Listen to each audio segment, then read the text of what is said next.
Start your day with Quaker Protein Instant Oatmeal. The instant oatmeal ready to help you tackle whatever your day brings. Like wrangling your toddler into their car seat. That was fun. Coaching your 6th graders soccer team. Go girls! And carrying all the groceries in one trip. Whew. Try Quaker Protein Instant Oatmeal, granola, and bars. Great taste and a good source of protein. Quaker, bring out the good. K-pop Demon Hunters Haja Boys breakfast meal and Huntrix meal have just dropped at McDonald's. They're calling this a battle for the fans. What do you say to that, Rumi? It's not a battle. So glad the Saja Boys could take breakfast and give our meal the rest of the day. It is an honor to share. No, it's our honor. It is our larger honor. No, really. Stop. You can really feel the respect in this battle. Pick a meal to pick a side. Ba-da-ba-ba-ba. At participating McDonald's while supplies last.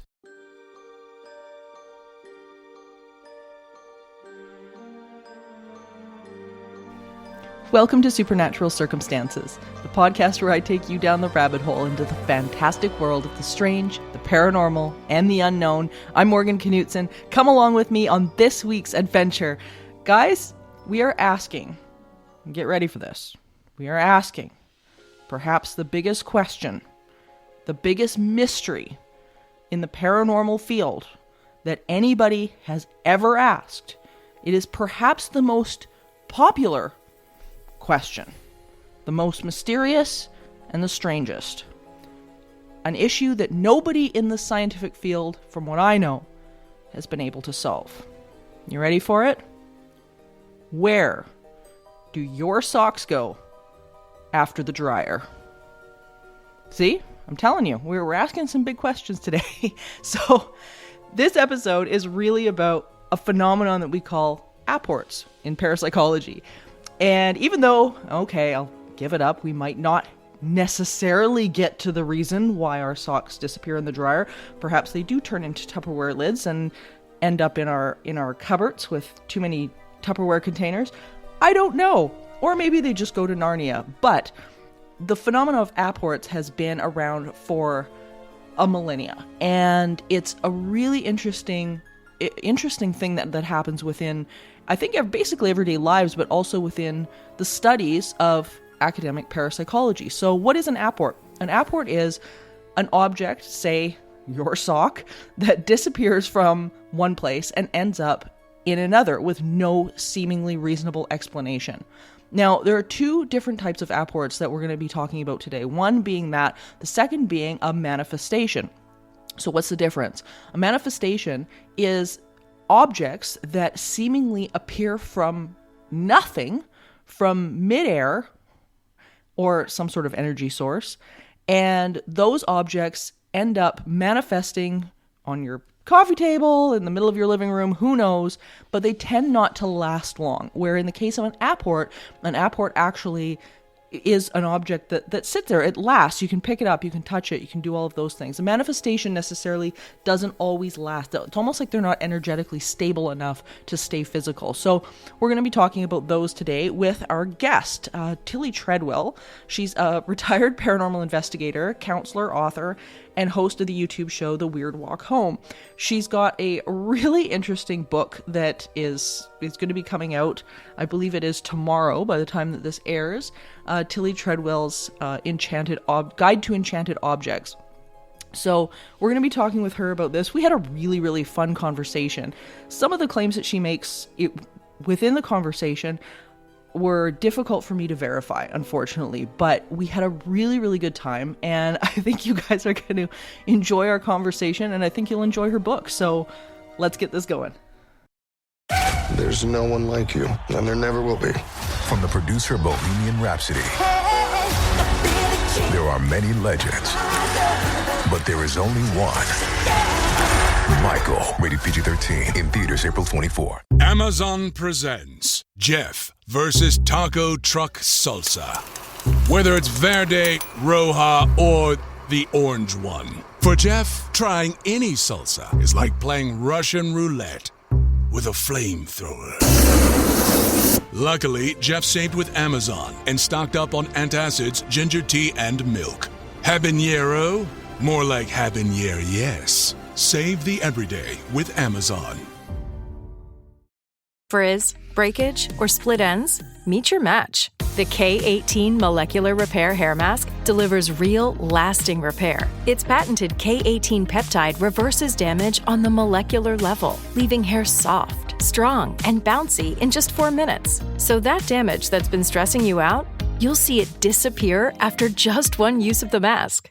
Shop at Sephora or get 10% off your first purchase with code SPOTIFY at k18hair.com. Well, this is going to be such a great conversation. Ever since we started talking, I've been looking forward to chatting with you about especially this subject. So welcome to Supernatural Circumstances. Hey, thank you very much for having me. I'm thrilled to be here, and I can't wait to dive into this. You are one of the very first people getting the scoop on my new upcoming book, Tillie Treadwell's Guide to Enchanted Objects. I think that's awesome. When you posted about it online, I was like, this is, I think it's a subject that everybody has questions about. You know, it reminded me, the first thing that popped into my head was, you know, the age-old question is, where do the socks in the dryer go? You know, it's just, it's really funny, like how stuff in our life, this thing kind of happens just within parapsychology in general. So I really want to get into that. But how did you first become interested in these specific cases? Because they're really fun and interesting. Absolutely. I've always had paranormal things happening around me, and these days I'm part of some deep scientific studies, stuff that I can't even get into publicly yet because it's that far out there, like leading edge quantum science. Awesome. So I'm kind of a living case study for certain people, and within that, my past has just been filled with unique instances of paranormal happenings, and one of those would be enchanted object occurrences, ports especially. And it's so funny because I, in 2023, was preparing for a big event with my husband, Artemis. Part of it was getting ready with jars and containers for teas that I make and whatnot. He was supposed to go out to the garage and grab me these jars that I just knew in my little heart that we had because I had packed them like a month earlier. I knew where they were. I knew what bins they were in, what boxes they were in. And I was like, honey, please just go get these for me. It'll take you like 2 minutes before you leave for errands or work or whatever it was that he was doing that day. And he said, absolutely, I'll get that for you. He walks out there. He comes back with one measly little box of these jars. And he says, this is all we've got, dear. I don't know what to tell you. And I tell him, honey, you packed these with me like last month. I know we have a massive amount, hundreds of jars at this point. How did you miss them? And he swore that he looked everywhere, couldn't find them. He leaves to do what he needs to do. I walk out in the garage. Sitting on top of a pile of bins is a box with its flaps thrown open with jars just pouring out of it. And then I look around the garage and I see the bins that I was talking about. They're even labeled. There's no way he could have missed them. And so he swore that they were apported there, that there was no other possibility, right? And I thought that he was just being a dude. And I was angry. You know, I shot him off a text that to this day I'm not very proud of because I was used to him being a little, you know, lazy back then. But things have changed as our marriage has progressed. But then 3 weeks later, I had one of the weirdest encounters that I've ever had the pleasure and the horror to live through. He and I were out on our back porch, and I hadn't seen my cat all that morning. Could not find her. We both then wound up looking for her. We searched the entire house. We searched the whole porch. We looked everywhere, under all the furniture, behind all the furniture, nowhere to be found. I sit down in my favorite spot on the back porch, and he sits with me doing his work on his laptop. I look over because I see movement from the corner of my eye. And as if she's pulling herself out of the concrete, the years dried concrete like it's jello. My cat is pulling What? herself. I promise you, this is a true story. Yes. And ever since then, I have been deeply intrigued by the idea of enchanted objects. And so Enchanted Objects, the book, has been on my mind to write, especially since then. And before Yeah. then, years and years ago, back in my day when I was an esoteric exorcist working with the Catholic Church, I encountered a fair number of enchanted object type cases. And a lot of them, mind you, they did pan out to be nothing more than the wood settling in the house, that type of thing. We Sure. can talk about that more later. But some of them were profoundly inhabited objects that I still think about and talk about to this very day. That's fascinating, and I think, like, you brought up a couple of really interesting points that I'm really looking forward to diving into, and I think sort of two separate ideas here, which is number one, these things that are appearing out of nowhere, like the sort of the typical manifestational type thing, and then the idea of an apport where something's actually moving, an object that we can currently pick up and touch and moving from one place to another. And I mean, that the incident with your cat, it brings out a whole new line of questions. Like, when you hear about things like people within the missing 411 cases, for instance. I had a case. This was, well, it wasn't really a case, it was a report about 4 or 5 years ago, where I had a fellow say that he had started off on the sidewalk. He was walking home from a store, and he basically, almost like, I don't want to say blacked out's kind of the wrong the terminology, but he ended up inside of a closed shopping mall, the shopping mall that he was walking beside. It was like a strip mall. And when what woke him up was the alarms going off in the mall, like you're trespassing. And the cops showed up and they handcuffed him and whatnot. And they said, the guy's either drunk or there's something wrong with him. Yeah. And he said, I can't tell you how I got in the mall. He's like, I have no idea. So the police were like, yeah, all right, buddy. Like, you're breaking and entering. Like, we kind of caught you. And anyway, they pulled the security footage, and they never told him what was on the security footage. All they did was they came back to the car, unhandcuffed him, and said, just go. Just get out of here.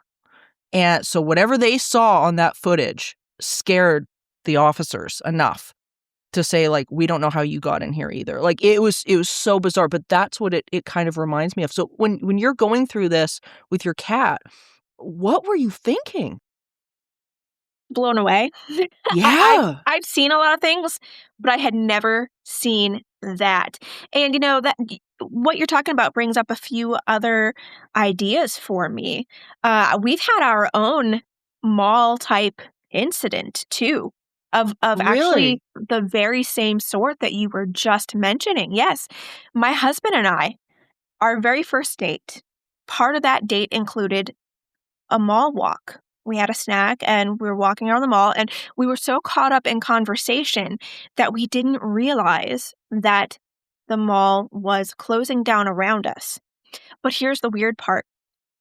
Security had escorted everyone else out around us, as they typically do, but they never approached us. So we had no idea really what was going on because we were so caught up. We didn't pay any mind until after the fact. But then we went and we were just walking around confused because all the lights were off. There was no one there. We couldn't find security or anything of that nature. So we were like, hello. And eventually a security guard found us and said, how did you get here? And we were like, what do you mean? We've been walking around this entire time. We're not hiding or anything of that nature. And he was genuinely spooked. He let us out. Yeah, he let us out. But it was the most awkward walk to the door that I've ever had. So malls, there seems to be something really going on with malls as enchanted places all in their own right. And I wrote about this in my blog recently, but about grocery stores and whatnot, called What the Fluorescence on my How I Met Your Monster blog. And I think I might have to at some point write something about malls because they just keep coming up in my experiences and in my research as enchanted objects in their own way, you know? That's so interesting. So, like, in terms of grocery stores, what have you found out in regards to? I mean, obviously, it's something environmental on some level. It's got to be environmental. Yes. Well, grocery stores and big box home improvement stores seem to be incredibly unique and special. And please keep in mind, everyone, I could be wrong. I could be a nutcase. Please do your own research, use your own brain cells, because you might not want to rely on mine. I don't know. So that being said, It's a theory. It's a working theory that I have. Now, I've seen some very interesting people and things in grocery stores and in these big box home improvement stores. And my working theory from the non-human contacts that I have, which we can get into that later, is that these types of grocery stores and big box home improvement stores are kind of like restaurant zoo combos that they visit. Yes. They go there to feed off of certain types of environmental and auric energy, and from the energy in the stores generally that is left there from all of the emotions of the human population. And then they can also go there to enjoy watching humankind. And that fascinates them in my understanding and in my experiences. So they can go there to grab sustenance or, grab some junk food on their terms. And then they can also go there to watch their version of television. Now, every big box store that I'm talking about has its own type of non-human crowd that it attracts based on vibration and the energy imbued in the place, as well as who is currently in the store, for what reason, and their emotional state. Excuse me, that type of thing. Walmart, especially, and Kroger. Walmart and Kroger seem to be most popular as feeding grounds and zoos for these types of people. And it seems to be just getting more intense because now these places are changing out the lighting. If you know anything about the science of lighting, they're switching out now to much colder lights in Walmart. And they're these awful. lights, They're not they good. are. Yeah. Yes, they're very unhealthy for the human population. And they cause cortisol arousal, adrenal arousal in the human population. And this amps up the energy. But then this, will attract other types of non-human peoples who maybe don't have the best interest of humankind at heart, if you know what I mean. That's interesting. Like, so do you think that these locations, because I mean, busy populated areas, in my research have always been the more active locations for phenomenon, just in general. Like, people are always thinking, oh, it's the abandoned cemetery and things like that. And usually I find that's not the case at all. It's usually the complete opposite. I mean, I did haunted hospitals for 4 seasons and whatnot. And it was, I mean, there's some of the busiest locations just because there's so much emotion that's going on back and forth. And, when you get high levels of emotion, you typically get high levels of paranormal phenomenon and all of that kind of a thing. So, I mean, so what you're saying, like, even though I think maybe to some listeners it might sound a little strange, it actually does fit in with a lot of research that's been out there for a really, really long time, which is these populated places tend to attract stuff. So when it comes to this weird phenomenon of things appearing and disappearing and showing up in our homes, what have you found to be some of the common denominators between, say, for example, somebody experiencing this in their apartment, having things disappear? I mean, I've had my fair share of really weird weird stuff either showing up. It's usually stuff that's going missing that I need. Like that's usually what it is, and then it gets dropped back off in some weird spot.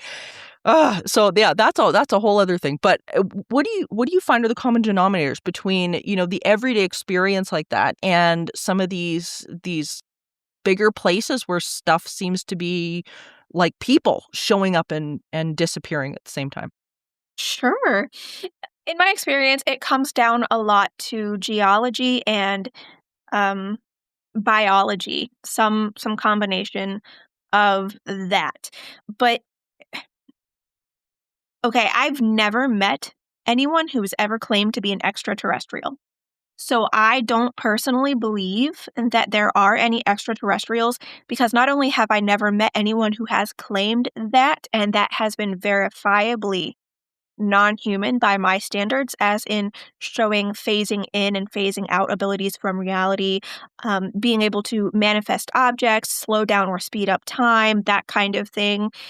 But every single one that I've ever met and worked with, whether it's been, a demon in the cases with the Catholic Church, or the Fae, the land guardians, or people that say, yeah, I am just a person, but you can call me a guardian angel. I'm just, here doing my thing, helping where I can. All of those people say that they are either native to Earth, just on a different frequency, or that they are from much higher in vibration and they are bringing themselves down to become physical here based on geology and based on either feeding needs or goals of interaction with humankind, anything of that nature. I mean, it spans many different goals and agendas, you could say, and many different masks, therefore. But it always comes down to the biological ability and then the location and the criteria of the location. And then on top of that, we have the biology of the human being too. Epigenetics is something that I really encourage people to study, because if you have a family line that has a lot of trauma and drama and poverty and addictions and abuse and unfortunately addiction to filth especially, those factors can act as a type of advertising, I like to say, for other types of non-human peoples who will then provide apports or other enchanted objects as a form of a further curse, or what I call an EAP, and that is an environmental access point. So that way it's kind of like a key to get back in the house, if you will, on their end. But then you've also got people, human beings, who are living very healthy, kind, loving lives, and they also are living in an area that supports a lot of activity. And so sometimes that type of person will start to get random gifts from NHP or things of that nature as a type of initiation or deepening of a relationship with a non-human entity who loves them, cares about them, wants to help and assist. And then there are the completely non-entity related events, which I believe are just as real. I do believe that in a sense, we kind of live in a simulation, a quantum type of simulation, a crystalline simulation, and sometimes you might get a duplicate of objects randomly that you own, or you might just have your keys go missing and it's nothing personal, Sometimes stuff just happens because we live in a magical, mystical world. So those are my three different understandings of this type of phenomena. Does that help? Yeah, it's very interesting. Like I know in right now in parapsychology, they're playing around with an interesting, or a couple of different interesting theories. One being that some of these objects, there's something within the environment that actually changes its state of matter, which I find really interesting. There was a case in Japan that was presented by a colleague of mine, and I thought this was really, really unique. So he's a parapsychology researcher in overseas. And they were studying this house, and this house was sort of like just sort of an older Japanese home and whatnot. So many of the homes in Japan, they actually have like slat boards for floors. And what they were noticing was exactly like what we're talking about, like just things that were showing up and disappearing and, showing up in different places and whatnot. So what they did was that the one object that seemed to be moving around more frequently was a suitcase. So what they did was they tied a red string to the suitcase. And what was really interesting, and it's so simple, but what they did was that when they came back the next morning, the suitcase which had been on the lower floor, was then found on the upper floor. And the red string was hanging through the slats in the floor down to the first floor. So what was interesting about that, of course, is the fact that that implies that this thing changed its state of matter.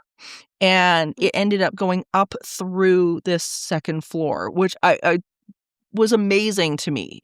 Such a simple little experiment that's been done over the years. I'd love to kind of know your thoughts about something like that. Yes, absolutely. Essentially, for me, it boils down to in my opinion, fact that this world is not nearly as solid as most people in society tend to think that it is. I think that largely we've been lied to about how things work here. And slowly but surely, we're all waking up on our own terms. And I think that experiments like that really need to happen more often. And I think that they need to be talked about more often.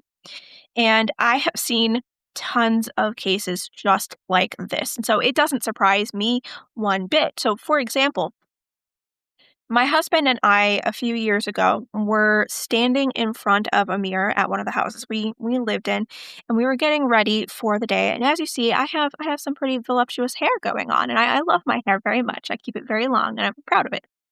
Well, I always need hair ties. Hair ties are a vital ingredient in my life. Sure. And, you and many other girls. yes. I'm getting there too. It's Oh. like I've always been a short hair girl, and now I'm growing it out, and it's just like, where are my hair ties? Like, I don't know what's going on. Yes, absolutely just necessary. Well, on this morning, I knew that I needed to buy another pack. I hadn't done it. I had forgotten at Walmart the night before. Whatever. Life happens. But the next morning, I had that massive amount of regret. Could not find a hair tie to save my life, but I needed to get stuff rolling for the day. We were standing in front of the mirror, and I was asking him, "Hey, honey, do you happen to have a hair tie anywhere?" Because my husband has slightly longer hair, too. And he said no, and I don't know where you would even have any. I don't have any either. We forgot to get them at the store last night.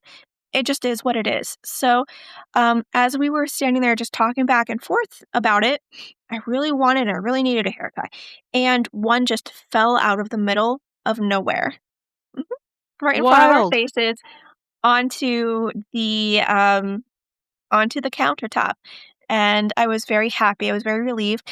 But this broke my poor husband's brain. Yes, he's still getting used to living with someone like myself. And he couldn't speak for several minutes. He picked up the hair tie. He was like looking around. He looked at me and he just said something to the effect of, "Did you see that?"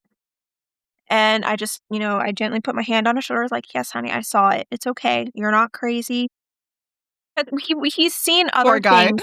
Yes, he's seen other things happen with me for years and years at this point, but he's never seen an object actually manifest. And this is normal for me. I've always lived a very enchanted life for, whatever reason. But he saw it and it freaked him out. He had to sit down on the toilet and just take a minute because he was so shocked. And if I'm remembering properly, he did cancel his first appointment of the day because he needed that Wow. time to really talk to me and understand, because we've had other appearing object cases before, in our house and whatnot, but he's never seen one with his own eyes appear like that. And it broke his brain. The way that he puts it is, it caused him to have an error 404 message in his head. Yeah, Yeah. he just had Yeah. no kind of response for it except that he was in utter shock, and it did, seem to frighten him.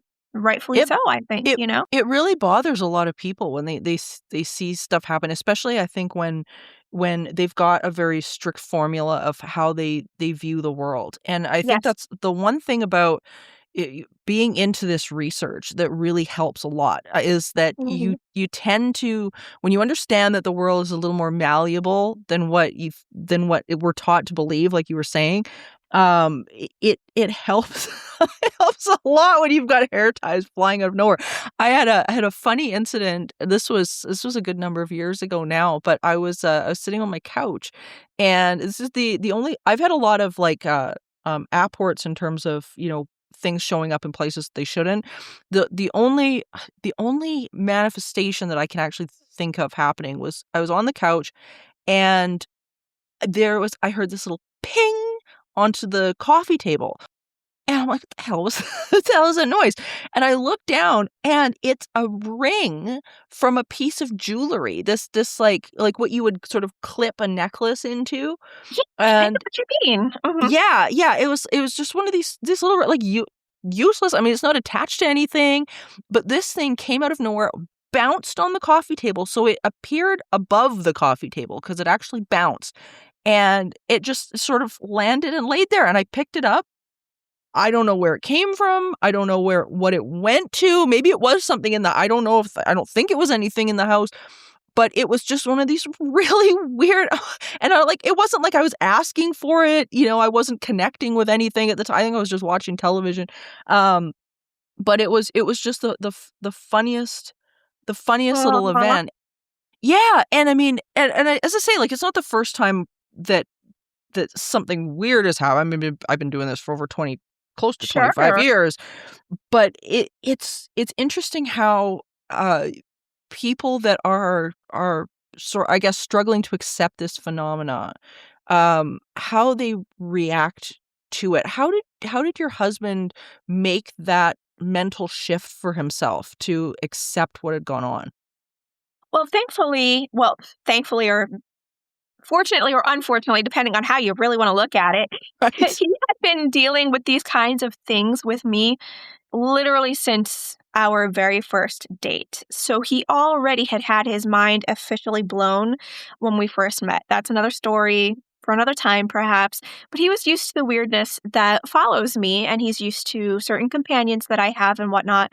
So this helped him to be able to build up his recognition and tolerance for the paranormal up until this point. When he saw that, though, it really did cause him some deep psychological harm for a few days. He really had trouble. But in talking to him about it, I kind of gave him a lot of existential therapy, essentially, which is how I used to handle a lot of my esoteric exorcism cases. Talking to the person saying, yes, the world is probably a lot different than what you've been met. There are lots of different types of people out here. Lots of different types of people have different abilities. You might see things that you didn't otherwise expect. The world, physics isn't as what you were taught. And so this is just an example of those types of concepts. It doesn't mean that there's anything wrong with you. It doesn't mean that there's anything wrong with the world. It's just, let's talk about how we can get your mind and your feelings up to speed and soothe your nervous system so that this way you can move into your new understanding and experiences with reality in a peaceful, healthy, harmonious manner. And that helped a lot. And then also just reassuring him over and over, you're not crazy. It did happen. You saw it, and you've seen lots of other things too. It's really not too much of a big of a deal unless you decide to make it a big deal for your nervous system. Yeah. And then, That's good he might have advice. had yeah. So he might have had a drink that night or whatever, and, he thought about it. We talked about it for several days after the fact, but then he slowly adapted to that deeper realization, and we moved on with life. Yeah, and that's awesome, like, that he's willing to work through that. I think it's a feature that most skeptics I don't think have the ability to, or seem to have the ability to do. It's sort of a rare rare thing, because so many people, and skeptics don't write into me about this, because I know there's skeptics out there that don't do this, so don't write me a million emails.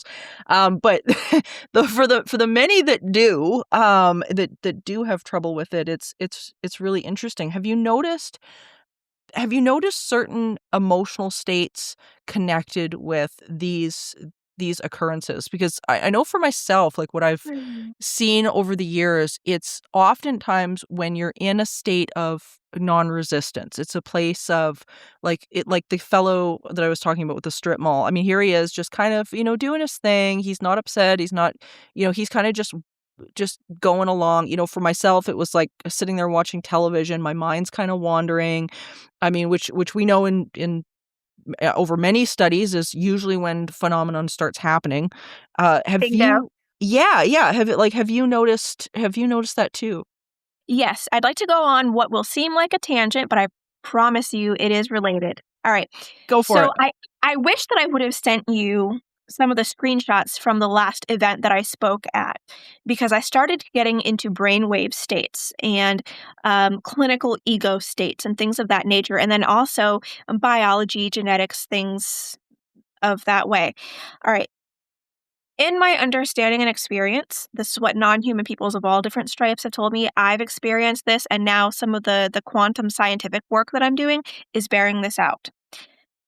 I was born with a completely different brain chemistry structure. And I think that this has a lot to do with why I've always experienced things and peoples the way that I have. I have readouts from the last scientific adventure that I went on. They hooked me up to, what is it called? Is it like an EG or something like that? Yes, I want to say EKG, but I don't remember technology very well. I'm not a very techie person, you know what I mean? But anyways, they hooked me up with a brain reader. And I had been telling this scientist and my husband actually for many years that earlier scans on my brain have discovered that I don't operate hardly at all in beta. My brain operates equally and consciously in theta, delta, and alpha. Do you know anything about those? Well, yes, very much. Okay. So the scientists modern day were taking my brain readings, and they were sitting talking with me. I had no eye coverings on, anything of that nature. We were having a completely conscious conversation, and my brain readouts were coming out as being the alpha, the delta, and the theta all at once, which allegedly is impossible according to the modern understanding of brain waves and things like that nature. And they were so shocked by this that part of what I'm doing now behind the scenes is working with scientists to come up with new brain chemistry classifications, because it is just that unusual. And this ties, of course, into what you were saying with people who are in that relaxed state. They have a lot more of these paranormal experiences.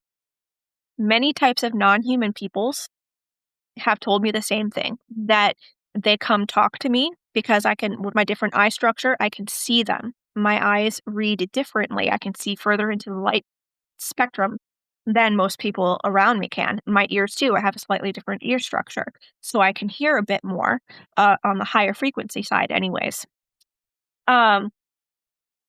With these brain chemistry differences, with the ear and the eye differences, and then also I was born with porphyria. And not only that, the rarest type of porphyria.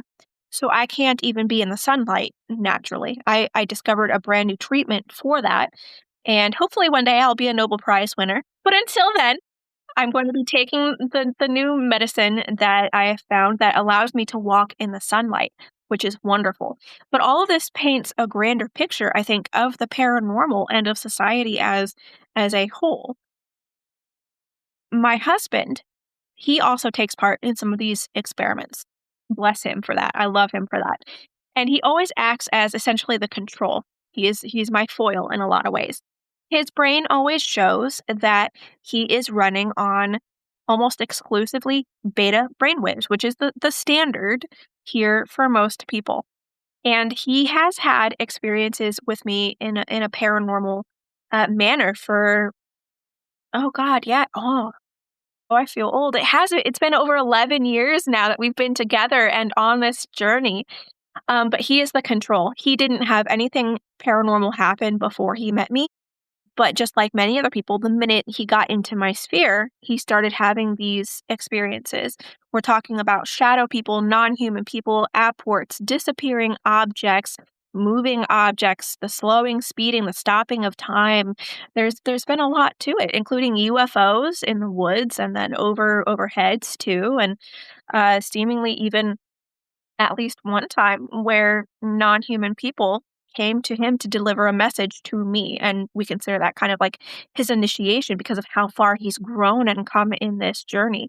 He's no longer just an apprentice or student, he's right alongside me, and that's wonderful. But the truth is that the brain differences, they will determine the type, the quality of experiences that people have, especially when it comes to ego content. So I have been professionally diagnosed as having very low ego content, clinically speaking, and very low emotional content. Are you familiar with that type of terminology? Oh yeah. I mean, as I've been in parapsychology for over almost 25 years. But I think what's going to be interesting for people out of what you're talking about is some of the research that's been done within the field already that people can access, which in terms of things like or places like what the Monroe Institute, for example, has done with sound and brainwaves, and I've had you're like yeah, it's great, and I've got some colleagues that have worked with Bob Monroe, and they're just it's remarkable what these different brain states can actually do, and how they can move you forward in terms of what you're actually perceiving within your experience and within your reality. And I think that's kind of what you're getting at is the idea that when you shift these brain states, that's kind of what happens. You kind of end up exposed to a little bit more than what we're naturally perceiving. Yes, absolutely.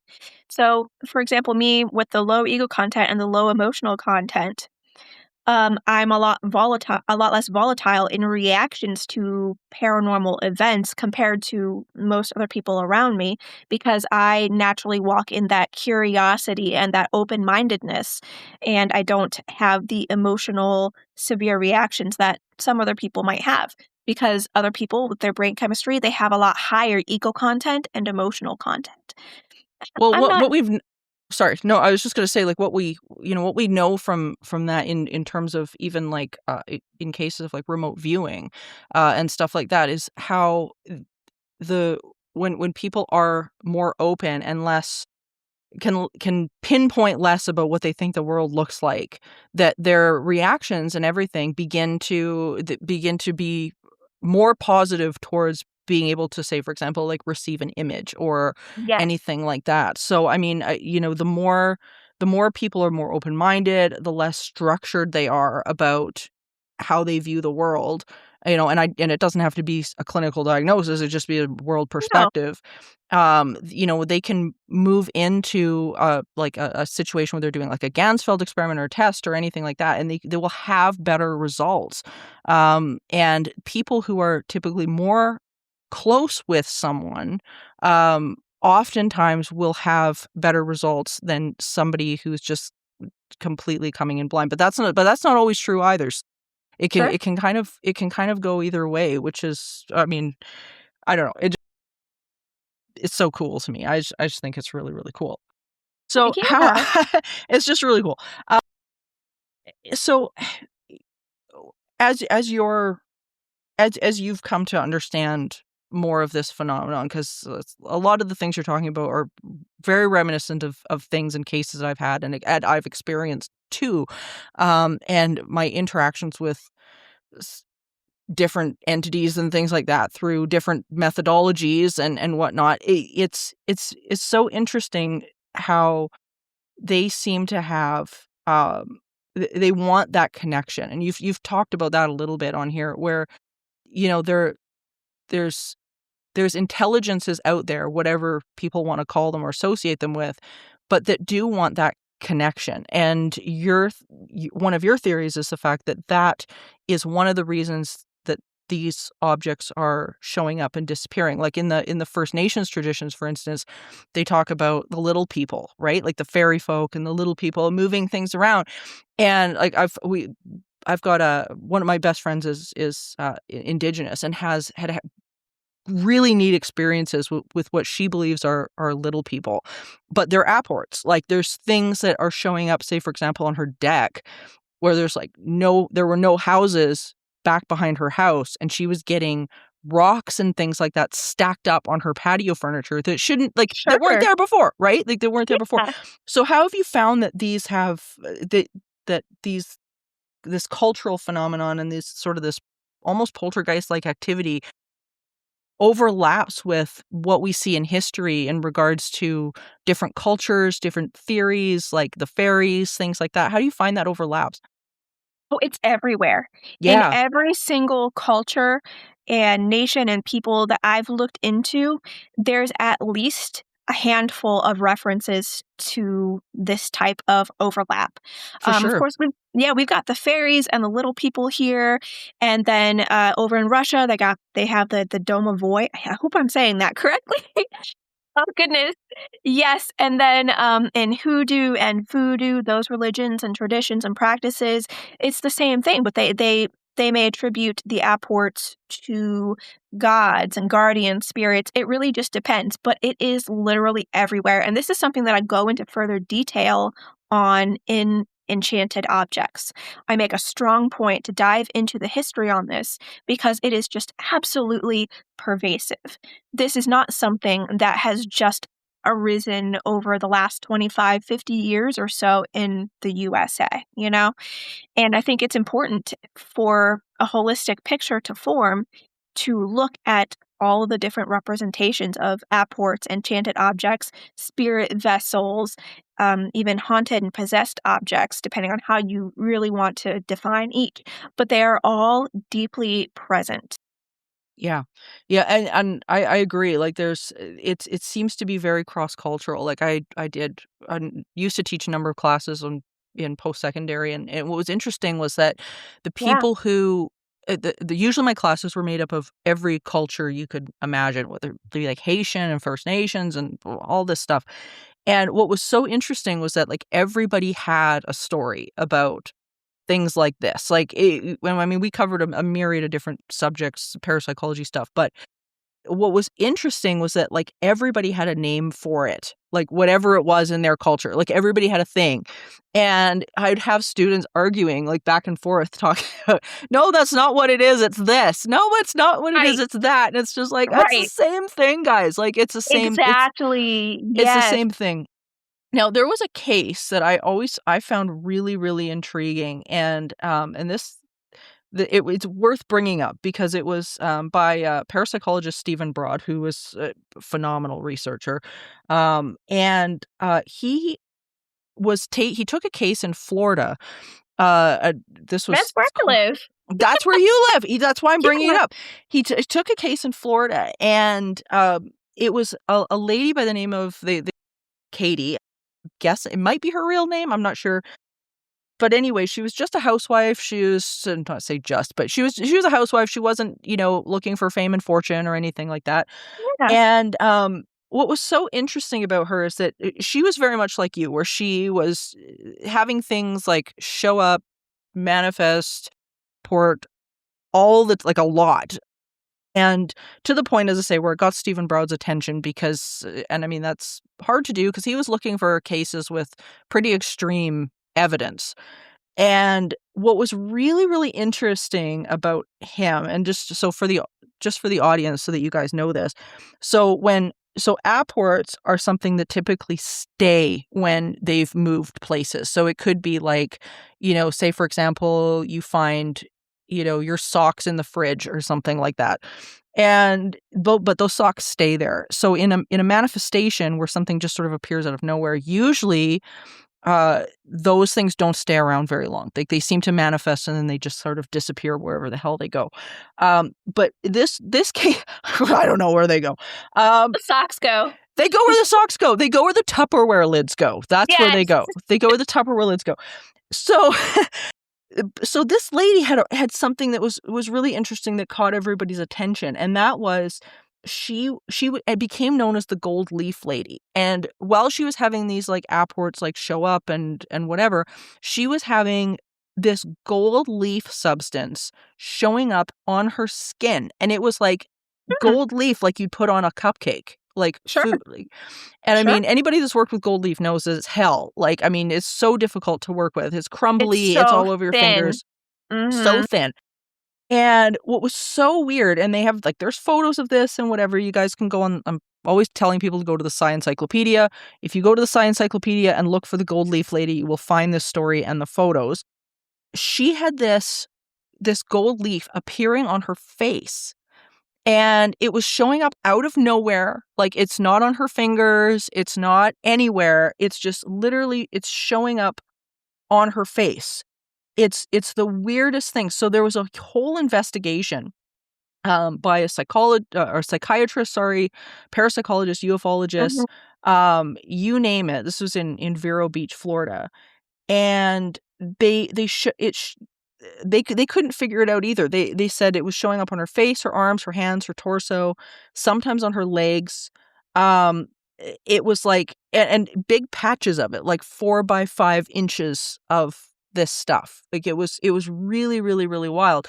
And of course, first of all, they thought, well, maybe it's coming through her skin somehow. Like somehow it's exuding through her skin. They couldn't figure that out because that didn't seem to be fitting. But it's so odd. And so we get cases like this where it's like this stuff seems to be manifesting for like almost no reason in a way. Like I would love to get your take on that, because it seems like, like, why Katie? Like, why, you know what I mean? What the heck? I would be really interested in knowing what her family background is, what her bloodline is. Because I find a lot of these cases focus on people who are from Irish, Germanic, the British Isle descent. If she's got a lot of that in her blood, that could give me a clue. Also, I'd want to know what type of a person she is. I'd want to get to know her personality. I'd want to meet her and be able to feel, oh God, I hate to say this, but feel her energy. I'd want to be able, you know what I mean, to get a good beat on her. And, yeah, that type of thing. And then I'd want to be able to look at her relationships, who she surrounds herself with, what her house is like, the hygiene of the house, the hygiene of herself, all of that. Because the only time that I've ever heard of someone, a human being gilded in gold like that is if they are very blessed, which I find that intriguing. Because either she is pulling a fantastic hoax, which I hope that's not true, and I don't necessarily think and they haven't the case. proven that. Yeah, like there's been no conclusion to it. What I've heard from non-human peoples is that happens when someone, a human being, has either had a massive karmic graduation of sorts, so it's kind of like a marking from quote-unquote God in a sense, or it's a continuous type of marking or gift from certain types of non-human peoples. That's interesting. Like I know in this case, and this will give you a bit more of a clue as Please to her background, is that she was a sort of the typical poltergeist agent. So she had sort of that emotional turmoil going on. She was, I guess, like emotionally volatile, right? Like she was emotionally vulnerable. She was in that position of being emotionally vulnerable. And usually, and just so the audience understands spontaneous psychokinesis, is that usually when people are in those types of situations, if you're prone to that, like what Tillie, what you've been talking about, if you're kind of prone to that, then that pent-up energy can kind of go places. It can just sort of can pop out in weird places. I highly recommend anybody who's interested in that just taking a look at Dr. William Roll's work, because to me, he's like the king of apparent spontaneous PK. It's crazy the amount of work this guy's done on it. But I thought that was really interesting, was that she's kind of in that state of like, potential poltergeist activity, which makes me wonder if some of these apports might actually be the result of just psychokinesis, is just these things are just moving through the environment, or is the environment, does the spoon bend, or is the environment bending the spoon? Yeah. Could the environment be bending the spoon, right? Like, it makes you wonder. Well, it absolutely could be. My question would be, you said that she was going through a lot of the emotional turmoil. That perfectly tracks with every case that I've almost ever worked. Did she have a massive psychological healing event during or after this turmoil? That I don't know. I don't know. Okay. I was going to say I'd really be fascinated to know whether I call it the gold plating. I'll call it the gold plating. Yeah. When did the gold plating start? Did it start when she was in the middle of having these emotional episodes, or did it start when she was healing? Yeah. Because if it that's good. Yes.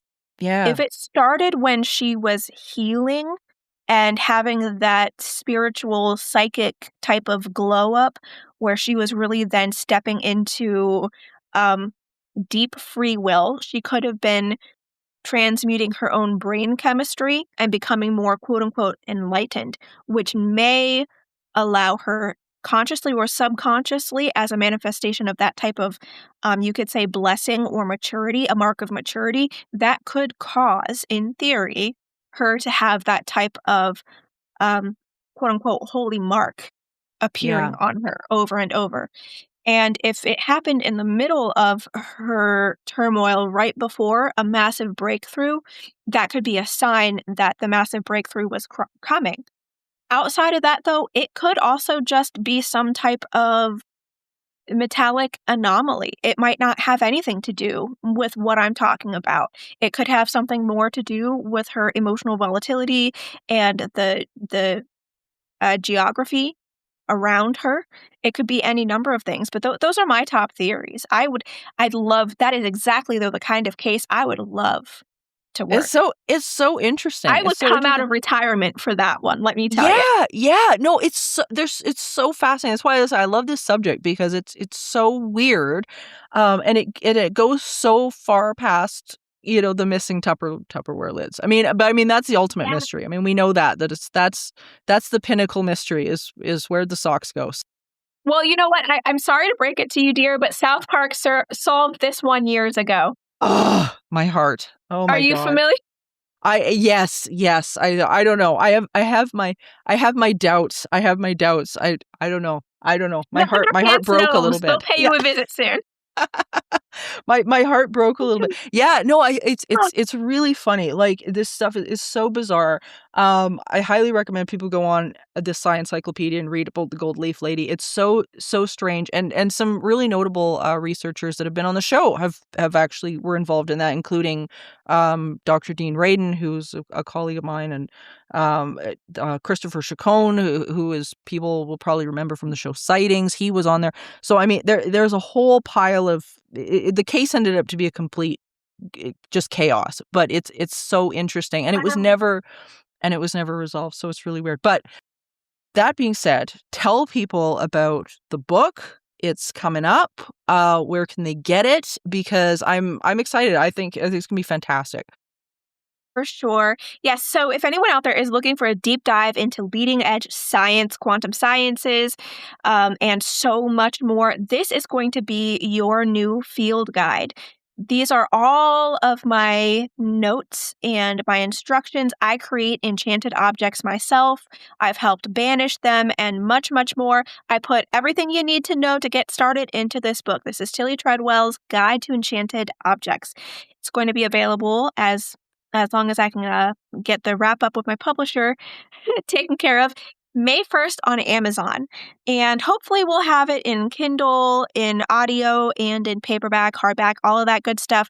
And if you want a signed copy from yours truly, hit up intermediary.art because I have your back on that too at prices meant to move. Beyond that, my dear, I have loved my time with you. I I'm hope glad. this isn't the end, is it?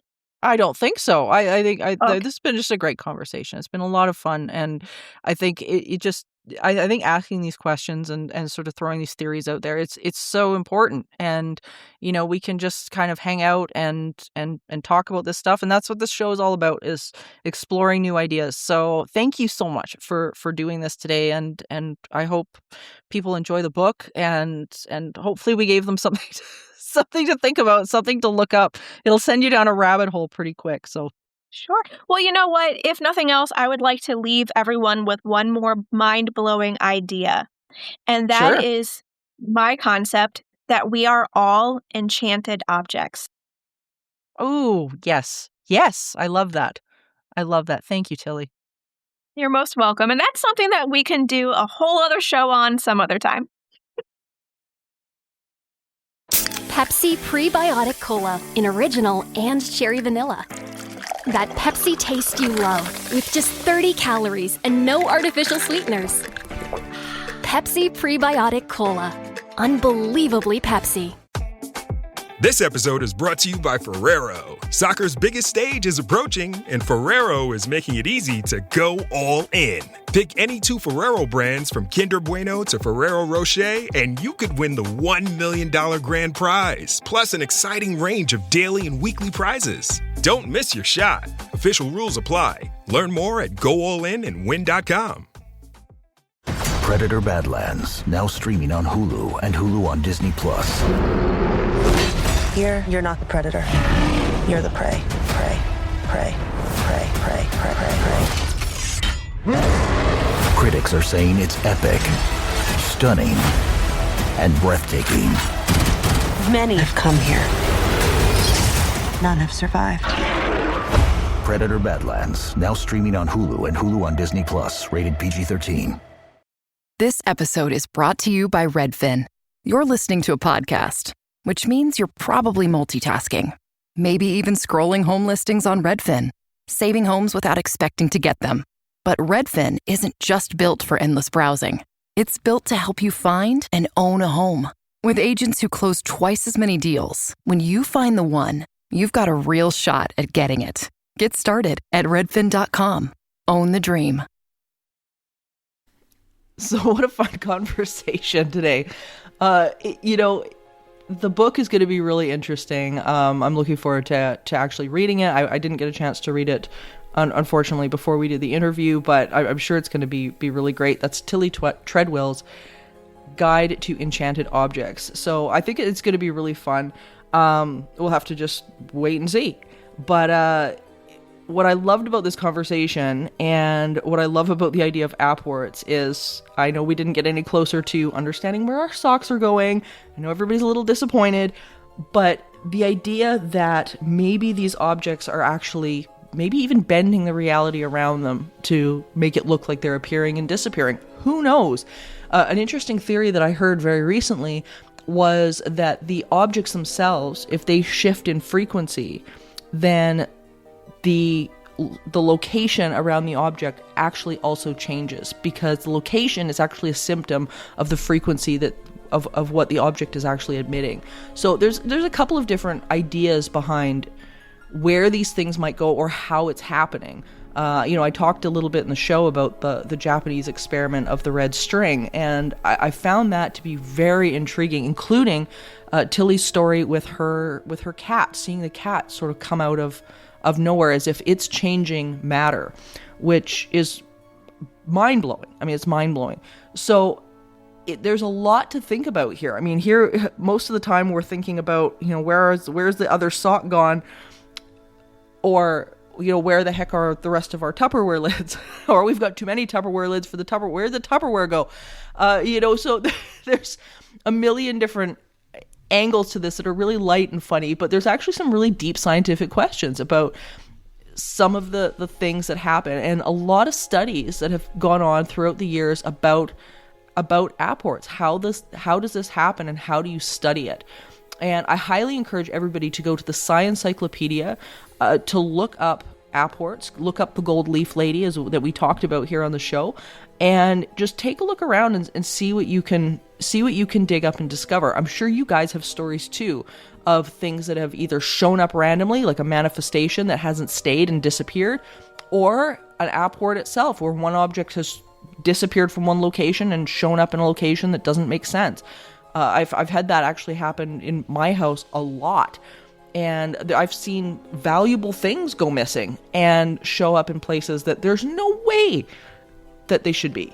So this is a really interesting phenomena. I hope you guys had fun today with this, because that's what the paranormal is all about, really. Like, all of this is all about fun and making this fun to ask big life questions, because there's really valuable information in asking questions like, why do I have to buy more socks every time I do laundry?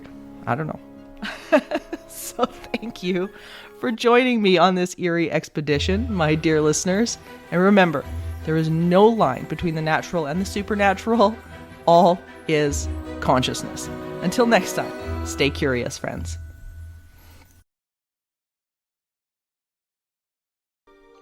Supernatural Circumstances is a co-production of Entity Seeker, Paranormal Research and Teachings, and The 20th Plane. This podcast is a part of the Curious Cast podcast network. You can find out more about me, Morgan Knutson, and book me for live appearances at entityseeker.ca. You can also email the show at supernaturalcircumstances.com. Firefighters risk their lives every single day. Fridays on Global. I'm gonna get you out of here, bud. This is the greatest job in the world. An all-new Fire Country. Firefighter Leon, I need you to make your own risk assessment. We're going in. Deep in the woods behind you, there's a wildfire. We're in the game now, boys! TV's hottest show. Get up. Be safe. Keeps getting hotter. Will you help? Happy to. Fire Country, all new Fridays at 9 Eastern on Global. Stream on Stack TV.